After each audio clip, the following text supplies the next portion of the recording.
Then, after 14 years, I went up again to Jerusalem, this time with Barnabas.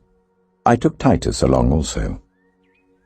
I went in response to a revelation, and meeting privately with those esteemed as leaders, I presented to them the gospel that I preach among the Gentiles. I wanted to be sure I was not running, and had not been running, my race in vain. Yet not even Titus, who was with me, was compelled to be circumcised, even though he was a Greek. This matter arose because some false believers had infiltrated our ranks to spy on the freedom we have in Christ Jesus and to make us slaves. We did not give in to them for a moment, so that the truth of the gospel might be preserved for you. As for those who were held in high esteem, whatever they were makes no difference to me. God does not show favoritism. They added nothing to my message. On the contrary, they recognized that I had been entrusted with the task of preaching the gospel to the uncircumcised, just as Peter had been to the circumcised. For God, who was at work in Peter as an apostle to the circumcised, was also at work in me as an apostle to the Gentiles. James, Cephas, and John, those esteemed as pillars, gave me and Barnabas the right hand of fellowship when they recognized the grace given to me.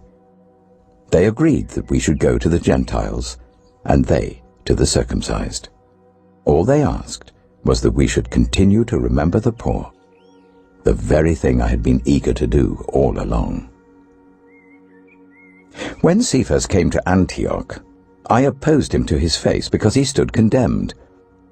For before certain men came from James, he used to eat with the Gentiles. But when they arrived, he began to draw back and separate himself from the Gentiles because he was afraid of those who belonged to the circumcision group. The other Jews joined him in his hypocrisy, so that by their hypocrisy even Barnabas was led astray.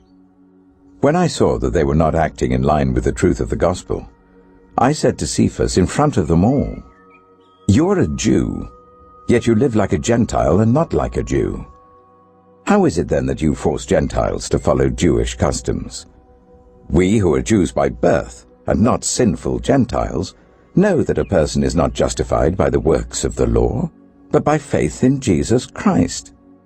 So we too have put our faith in Christ Jesus, that we may be justified by faith in Christ, and not by the works of the law.